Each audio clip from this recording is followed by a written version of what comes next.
So if you don't know, it'd be weird if you clicked on this video and you didn't know, I read a lot of One Piece on this channel. So much so that my problem, I've pushed on to others. That he has. I wouldn't say I forced you, but I talk a lot about One Piece. And I mean, you guys did talk for hours about One Piece, and honestly, listening to it, if you don't know anything, especially about the later stuff, it is the most crazy sounding stuff. Stuff that you'll ever hear. Yeah, man. And so this is a kind of this man, and this is the first question I want to start with. You, sir, are the one that got me like into anime and all this stuff. I tell that to anybody that'll listen. This is true. My problem, when I have a problem, you point to this man right here, and he is the problem. The reason I live in poverty, that man. That man right there. I live with him, and look at me now. But you really grew up with this stuff. And now, what made you start, like, what was the thing that was like... Broke the camel's back for me to get into One Piece? Yeah, that you were like, I'm going to do this. Okay, so there's been multiple things. Like, obviously, hearing you and Tristan talk about One Piece on the podcast has definitely made me want to read it more because I hear of all these crazy things, and some of them make sense. Not many. Some of it still doesn't make sense. We just keep it moving. We just keep it going. But there's that, and also I have access to the Shonen Jump app, and it's just, I was like, why not? Yeah. And right now I have the time. I can't really read a ton, which is why I'm only buzzing through like 100 chapters a week, which that is a ton. It's not though. Like 100 chapters I could do in probably 2 days. Yeah, but do you think that I retain all that? Exactly. Like when you binge read stuff, does it because it does not click with me when I binge read stuff. I forget names sometimes. Like it's hard to remember some of the like side characters. Like obviously the Luffy, Sanji, Solo, all those. The Straw Hats. Yeah, you remember the Straw Hats. Yeah, of course. But some of the side characters, yeah, I forget their names. Not me. Not me, not ever. Not me, boy. Let me tell you, they know. Oh, really? they're like, this guy's lying to be cool. Yeah. There is one character. So obviously, you know, I've gotten up to almost chapter 300 at this point, and which is around the Skypiea stuff. It's around the end of Skypiea. Like, it has to be close. Yeah, it has to be. The guy with the bazooka he meets on the Sky Island, Skypiea. His name starts with a W, but I don't know how it's actually pronounced because it's like Wiper or either Viper, depending on. I know exactly what you're talking about. They actually put it in the comments. I think it's like Viper. Okay, I in my head when I saw it, I was like, this is the dumbest name on earth if they don't do like the German. Yeah, it's the German thing. Okay, I think cool. It's Viper. Yeah. That makes more sense because it's like, if it's Wiper, that's so dumb. But Viper, okay, I can see it. He has a mohawk. He's definitely a Viper-like guy. He's a Viper guy. Yeah, he gives off Viper vibes. But that's what was so shocking. And if you want to actually hear my honest reaction of one of my best friends in the whole world finally reading One Piece, it's on the podcast, Anime Unraveled Pod. I believe it is like one of our most recent episodes. It is. And which, honestly, if you watch it, you can literally see him change colors from excitement. it blew I'll never be able to redo that moment in my life. I mean, that episode of the podcast was honestly hilarious because we went into it and they were like, yeah, we don't really want to talk about One Piece too much because we were talking about shonens. Yeah. And they were like, we don't want it to be a One Piece thing. I was like, oh, no. I just read over 100 chapters of One Piece. This is bad. My whole plan. Yeah. Well, because you got to think, and you know, and probably the people watching this know, like, when you start talking about One Piece, it's so massive. It consumes the conversation. It does. And while, like, just talking with your friends, it's all right. When you're trying to be somewhat entertaining, it's kind of like, dude. Well, that if you're trying to cover, like, you know, a vast, broad range. 45 minutes of One Piece. Yeah, One Piece just consumes. There's too much. But I'll never forget that moment. That's one of my happiest moments of my life, which makes my life very sad, but it's all right. I will say, you were right about Skypiea. Yeah. It's a little slow. Yeah.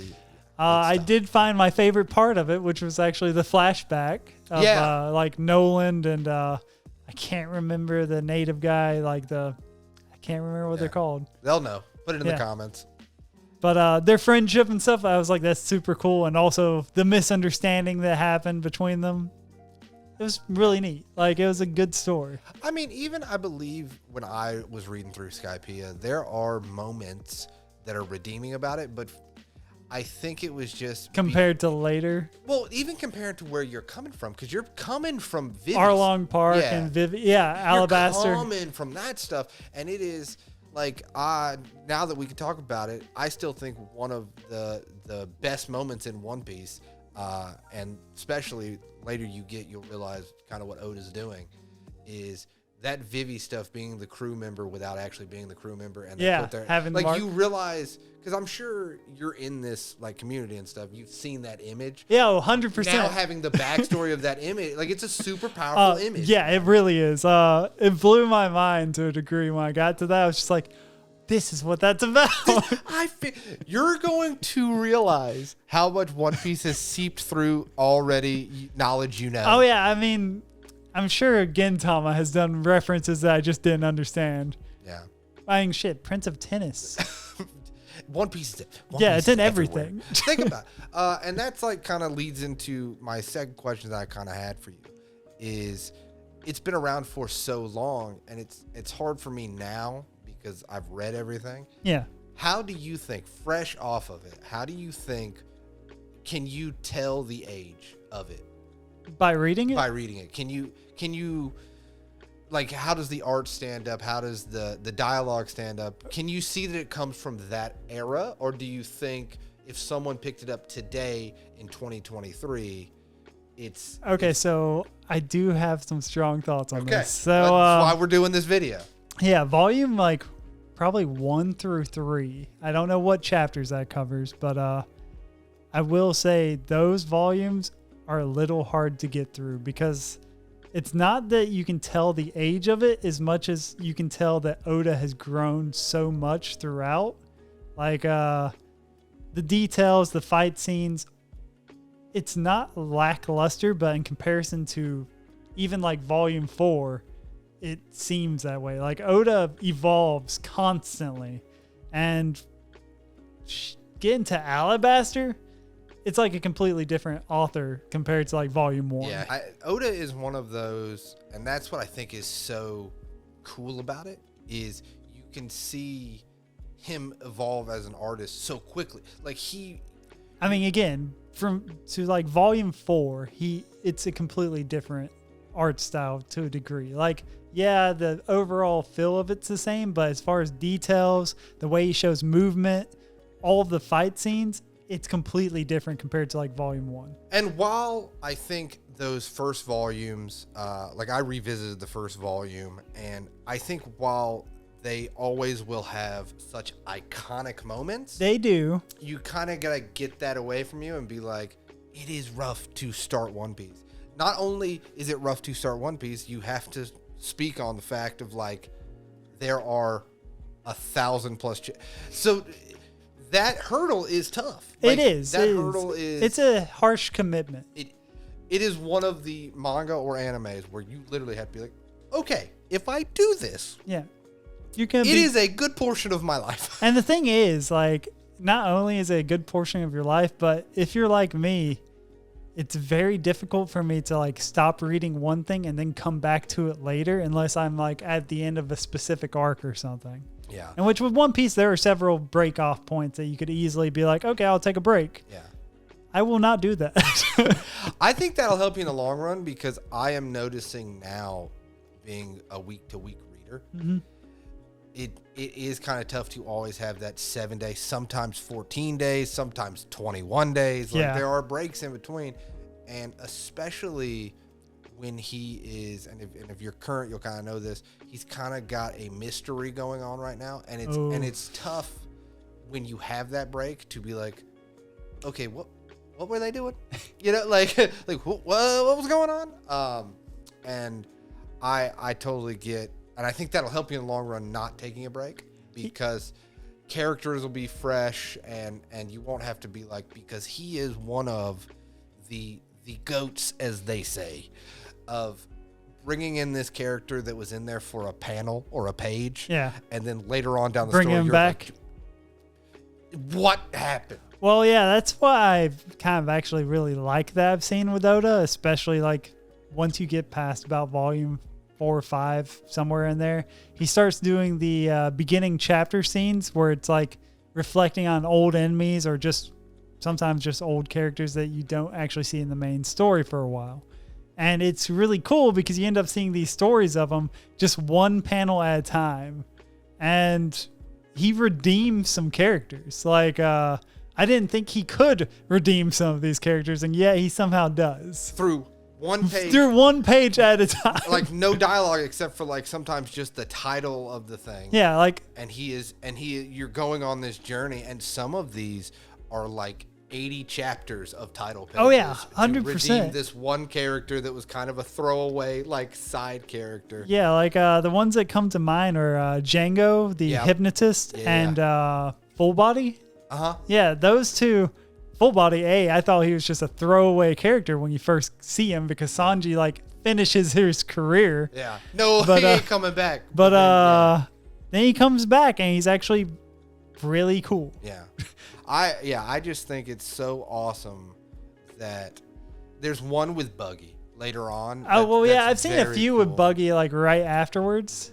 But I'm waiting on more with Buggy. Buggy is maybe one of my favorite, not to spoil too much, but, like, if you want to talk about redeeming characters, he's one. Because he absolutely comes off in the beginning as, like, kind of dumb. Yeah. And then where he's at, or not at, or whatever down the line is pretty cool to see. I mean, so with how he did Buggy, I actually liked it a lot better in the manga because, again, it was just like one frame of him just like, oh, Buggy doesn't have his body parts. Oh, his pirates are like screwing things up legitimately. Yeah.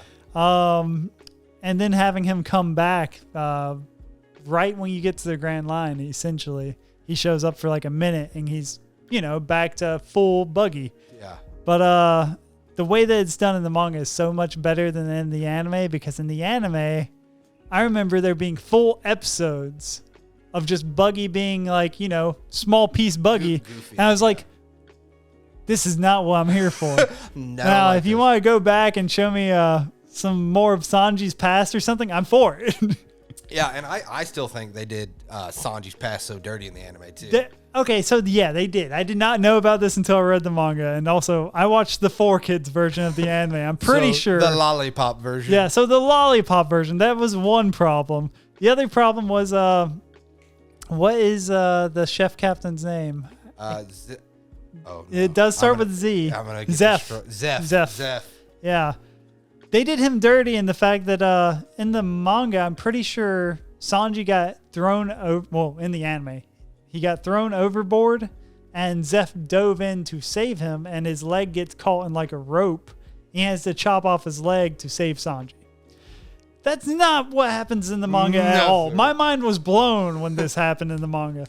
He literally saved Sanji, was perfectly fine, gave Sanji all of the food, and then cut off his foot to eat it to survive for like 30 days. And I was like, this man just cannibalized himself for the good of Sanji. And see, that's my thing. And again, like it's kind of tough for me to talk, but I think not only did they kind of do Zeph dirty, Sanji's character and why he cares so much and why he says, never throw away food. Right. No, never throw away food. Hands are only for cooking. His whole kind of core character is kind of based on Zeph's sacrifice. You get what I'm saying? 100%. And them doing that in the anime kind of really bummed me out. It did. I mean, I could still see with how they did it in the anime, they did make basically their companionship really understandable, but it didn't have the drive that it did in the manga.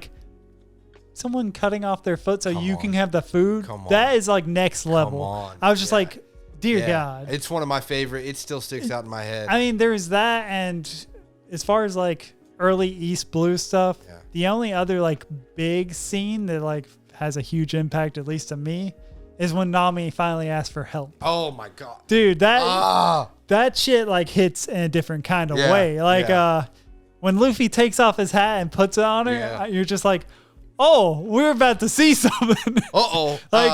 Yeah, I've watched that in the anime too. Like the walk to Arlong Park to do what they have to do is one of the coolest moments. Like when they do, and honestly, it's one of the at that moment the core characters of the Straw Hats are banding together. Yeah, it's one of the first moments for that. So it just there's so much in that moment, which leads me to my other question for you: is at this point right now. Mm-hmm. What are some of your favorite moments and favorite characters? Yeah. I mean, okay, again, the scene where Nami asks for help is probably up there. Like, I'd say that's definitely top 5 right now. Oh, for sure. Like, easily. Alabaster had a lot, though. Alabaster was good. I cannot remember the guy's name, sadly, but he had the, like, falcon fruit. Okay. Yeah. Right. He's the one that like sacrificed himself technically to get rid of the bomb before it blew up the square. That's a great moment. Yeah, it was a great moment. That's a great moment. That moment really set him as like honestly one of the best characters in Alabaster. Especially for that arc. He really oh my I'm just thinking I remember this moment now. So don't remember his name. I cannot remember his name. Let us know in the comments. Yeah, I'm sure. You guys understand. I mean, I've been cruising through the One Piece.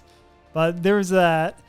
Honestly, the scene where it was right after Alabaster, before you really get to Skypiea, where they're trying to figure out more information about Skypiea, and Luffy and them take the beating from. I can't remember those pirates' name either. Oh my God, I am forgetting names left and right.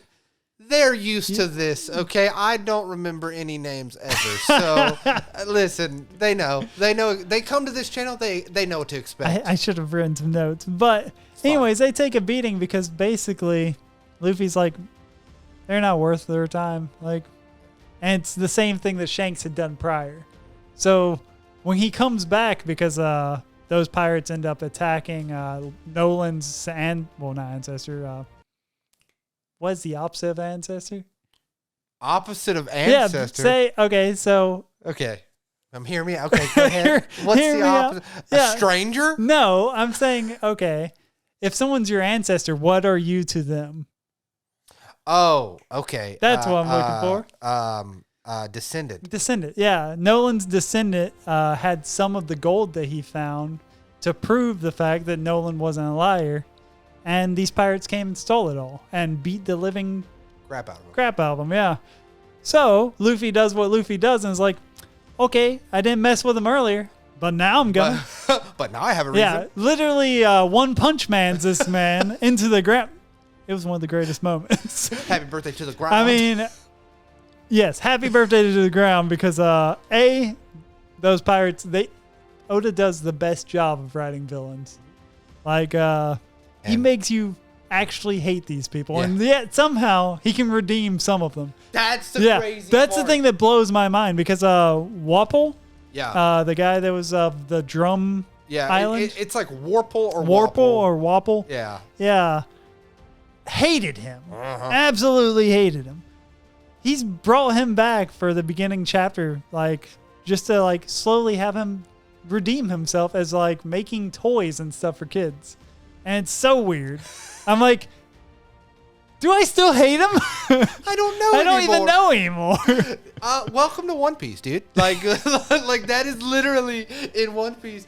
Some of these characters, and even characters that have not been redeemed. Yeah. You're like, do I hate them? Yeah. Do I hate them though? Because he is such a good writer when it comes to, you start to be like, and I think in any like medium or fiction, you start hearing the reasoning why this person is a villain, and you're like, do I agree with some of this? You know what I mean? I mean, you're not wrong. Like, do I kind of see, even if I don't agree, do I kind of see where they're coming from? He really does like push that line, especially with the Alabaster arc. Like, Smoker literally is just like, do what you think's right. And I was just like, I always liked Smoker, even from when he's first introduced at the island of the beginning and the end. I was just like, he's a cool character. And which also, that had one of my favorite scenes as well, when Zolo's going shopping for new swords. Yeah. Zoro. Zoro. Oh, well. No. Trust me. It's Zoro. Okay, Zoro. When I started, apparently that is a mistranslation. Is it? I always was wondering because in the anime it was Zoro. I was like, is that just the anime doing the anime thing? So they've explained it to me before. You know, my mentors through this, the people that watch these videos. The One Piece. The One Piece. Yeah. Zoro is his name. I don't know why it's Zolo. I've always someone's wondered. explained it to me before. I just can't remember. Okay. Well, when he's going shopping for his new swords, and literally they're like, "Dude, no, don't pick up that sword. That sword's demonic. It kills all of its owners." And he's just like, "Well, let's see if my luck's stronger," and like just tosses the sword up. That is literally one of my favorite moments because the shop owner's just like, I like your cut, G. Here's another sword that's even better. I like what you're doing. Yeah, keep up the good work. Yeah, Zoro has a lot of those moments where through his sheer, like, either it's stupidity or just bravery or whatever it may be, people start respecting him because they're just like, and I think, and I wonder if you've seen this yet. It's not a moment, but it's more of Zoro and Luffy. I love their relationship because Zoro, out of all the Straw Hats, feels like he really, especially early on, I feel like, and correct me if I'm wrong, but early on, he is one of the ones that, like, just immediately is like, oh, he's going to be king of the pirates. I believe him 100%. It seems like that, yeah. And the only one, like, currently that I'd say doesn't really truly believe, and that's because he just joined the Straw Hats, is probably Tony Chopper. Yeah, Chopper. Because, he's still learning, and which I love Chopper though.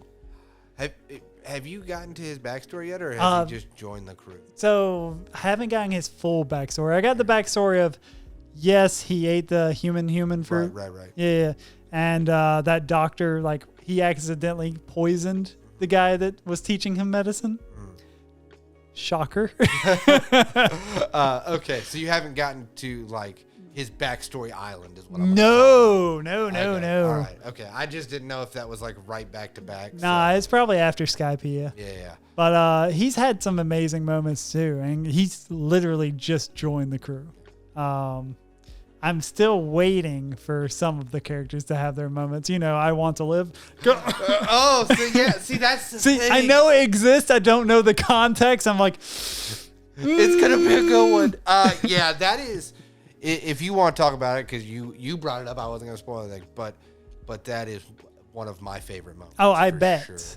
For sure. Like, obviously, there's some other key moments that I'm not going to say, even if people are watching, because, you know, people that maybe are not fully caught up or so watching this. I mean, I'm not even going to mention the characters about. I know it's coming. Yeah. I don't know when. And it's one of my favorite moments. I'm waiting on it because that character hasn't really had that much development yet. So I'm like, am I finally going to see the backstory? Is it time yet? Is it time? No, sir. You're a moment from there. Yeah, maybe. We'll see. We'll see see how fast I cruise through this. I think. Well, and you know, I've been very open about this too. I think you're in my opinion, the slow period of One Piece, which is Thriller Bark, Skypiea, and then I feel like you hit peak One Piece for a good long time. Like you're about to hit where I fell in love with. I really wasn't super in love. I think Alabaster is really strong. Yeah, Alabaster is great. I think it's a really strong arc. But I really wasn't like, I'm going to wear this sweatshirt and let's do this. You know what I mean? You're about to get to that point. That stretch that you're about to hit is, I can't overhype it, I don't think. Because I just think I think Oda is at his top, and I feel like he knew exactly what he wanted to do from beginning to end of that stretch you're coming up to. There's some characters that I can't really speak on too much because they've barely been in it yet. Sure. But I do enjoy Ace currently because he's at the beginning of the chapter. Yeah, I know. Everyone does. I know, but he's at the beginning of the chapters and he's like, I've infiltrated the Navy. And he's like pretending to be like a captain or whatever. Yeah. And like during a meeting, he's just like drinking the coffee and like spitting it everywhere. He's like, coffee's disgusting. I hate coffee. Ace is such a good character because I think he is like that pure-hearted just chaos. And he kind of just like he's complete impulse, and that's what makes him so fun. Yeah, I think you're absolutely right on that. Just from the little bit that I've seen so far. Yeah, he's pure impulse, and it makes him such a fun character. The only other scene that really comes to mind is like one of my favorites was actually in Skypiea. And it's just Sanji being straight up Sanji. Like, he literally just got struck by lightning. He's about dead. And he looks at the guy and it's just like, I was going to ask for a light. Yeah. I feel like Sanji is definitely my favorite character. He's up there. He has such redeeming qualities. I do, and this is part of his personality. I'm not the biggest fan of the tone. I wish they would tone down a little bit, his cringe moments. He does have some cringe moments. You're right. But he's such an enjoyable character, man. I can't wait to talk more with you the later on down you get, because, as someone that knew about One Piece and was really into anime and manga and the culture of all this, you always hear people say on the internet or wherever, the One Piece with the Straw Hats are the best the best group of characters. I believe that, and I'm waiting to see if I ever believe that. I mean, I do think the way Oda writes them, as far as the backstories that he gives them, like Nami's past for one is like heartbreaking, and it makes you really feel for the characters. So yeah, I'd say he writes characters that you probably have the strongest connection to. Yeah. I don't know like if I'm gonna agree that they're like the best set of protagonists like ever. Sure. Because there's so much out there. There's a lot out there. Yeah, but as far as a crew goes, they are up there. Already. Yeah, I just think if you look at the time it came out, right? If you look at the time of the Bleach, the Dragon Ball, the big three. And Dragon Ball, because technically Dragon Ball is not part of the big three. But if you look at Naruto's clan, if you look at the Z Fighters, and you look at like the Soul Reapers. Yeah. That's what I mean by collective. I just think those though. Yeah, honestly, One Piece up there. I gotta say, even because that's the thing. You can kind of speak on it in not 1,000+ chapters. If you're thinking the 300 chapters, if you're looking at the core group you're following, I think Oda had already done so much with caring about those backstories. Obviously, in Naruto, right, you care about Sasuke. Really, that's the most interesting character backstory you have at that moment with his brother. Yeah, probably. That's at the 300 chapter. Yeah, at 300 mark. Chapter. Naruto's cool. So, okay. As far as having a collective, I will go ahead and say, One Piece at 300 chapters probably has the best because the characters are more developed, like overall. But if you just want to go off main character, Ichigo probably has more development as far as his backstory. If you go Luffy Ichigo right now, listen. Yeah, if you go early on, I'm not saying later in the game because. I mean, I know this is going to be like a strong opinion, right? Yeah. But I kind of can back you on that.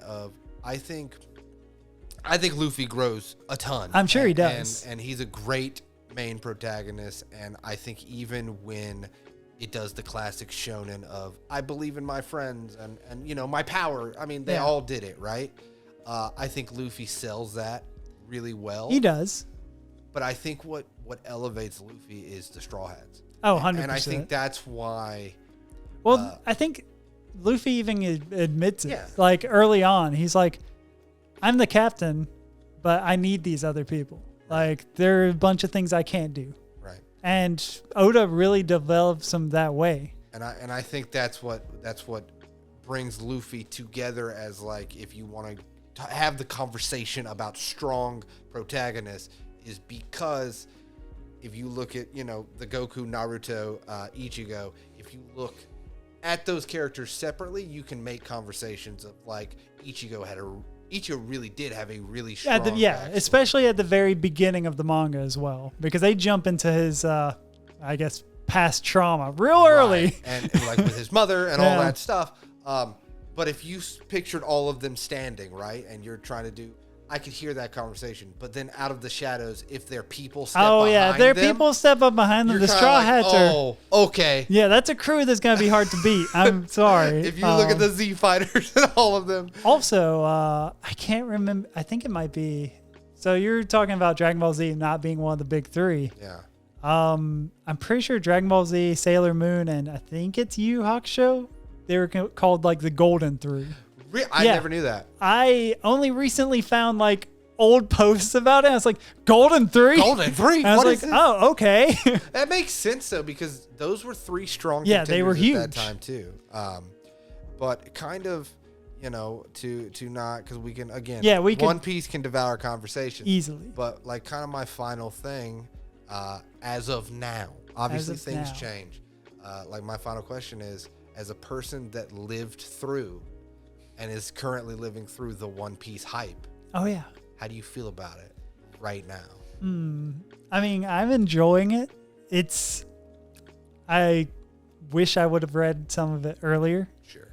Obviously, compared to some of the other stuff I'm reading, I feel like One Piece is kind of, as people say, in a league of its own. Because compared to a lot of the anime that was coming out at the time and stuff now, it has a style that's not strictly like, it doesn't fall into the category of like the current anime at all. But because of how it's stylized, it stands out so much more. And Oda, even though it's not like a realistic style, and none of the battles are realistic, don't get me wrong, he makes you believe it. Yeah. As Naruto would say. Believe it. So Yeah, because that's what I'm really interested in, is like you definitely know more than even I did going in, of like the hype of the One Piece, and it's kind of a testament, right? It's kind of a testament to go into a series like this that has astronomical heights to reach. Yeah. Because of the stuff you hear about it online or through me. Yeah. I don't know if and that's why I'm so interested to see like currently and as you progress, if you're how your tune is with following that hype that you've heard about it. I mean, again, right now I'm in Skypiea, which you consider one of the slower parts. I'm at the very end of it for sure. Yeah. But honestly, I've enjoyed Skypiea. The only thing that I did not really enjoy too much was Oda had a moment where he had to literally like explain how the dials worked. And literally when I saw that page, like I turned that page and it was just like a wall of text. And I was like, oh no, did Togashi write this for you? But there was a moment that was like, oh no, this might not be good. And which I do not really enjoy the dials. I do understand why he had to go into the detail of explaining it, because honestly, if you didn't understand them, the combat in Skypiea would make no sense. But that's the only thing about Skypiea I haven't enjoyed. Like the story overall has been really good. It has brought up like some weird memories though, because when the anime hit Skypiea, Lost was really big, and someone went through and like used Lost audio with Skypiea parts, and it was real weird. Yeah. It was back when I didn't even think about that, but it was back when AMVs were big too, so it was a weird time to be alive. Linkin Park Lost in One Piece. We got to go back. Basically. Oh man. But yeah, dude, I am so excited. Trust me, you guys will see way more videos about this, because like this is crazy. I never thought you would read it. You're one of those. I just was like, he just never will, which was fine or whatever. But I do have so much more to read, but it's happening. It's happening. I am like almost a third of the way through though. Yeah, I'm getting. I just can't wait, and I'm so glad that even if you hate it, like I just want to hear your opinions, and it's so cool that you're gonna be there with me at the end. We can be together at the end of this, whatever may happen. Because that is a bigger question that we will get to another time. Yeah. Can Oda actually nail this landing? We'll have to come back to it once I've gotten much further. Yeah, we'll have to come back. There's definitely a moment that there will be a part 2 of this video, especially if you guys, subscribe, leave a like, do the comment thing. and have some questions for the next time that I interview this dude. Because there's very much, I guarantee you they'll know too, there's very much a moment that we're going to have to come back and talk about. I mean, I feel like that happens in most anime. I'm scared to know what this one is because I know what the one for Berserk is. And reading the manga, it's hard for me to ever get past that part. I got you. But yeah, so if you guys like this stuff, we'll do a part 2. Buddy, as always, thanks for, when I call you up and be like, hey, I have an idea, you're always gung-ho to do it. Hey, I'm going to force you now. He didn't force me to read this. He might pretend he did, but literally I was just like, One Piece has been just blowing up recently, and there's a bunch of stuff that sounds really cool. I really want to be in on it, so be part of the zeitgeist when it goes down. Exactly. So just started reading. Yeah. Well, thanks for hanging out. Thanks for I really said they can't see this, but we really set it up like an interview. Oh yeah, we did. I hope you guys enjoyed it, and as always, if you're having a bad day, hope it gets better. If you're having a good day, hope it becomes fantastic. Like One Piece, buddy. I'll see you next time.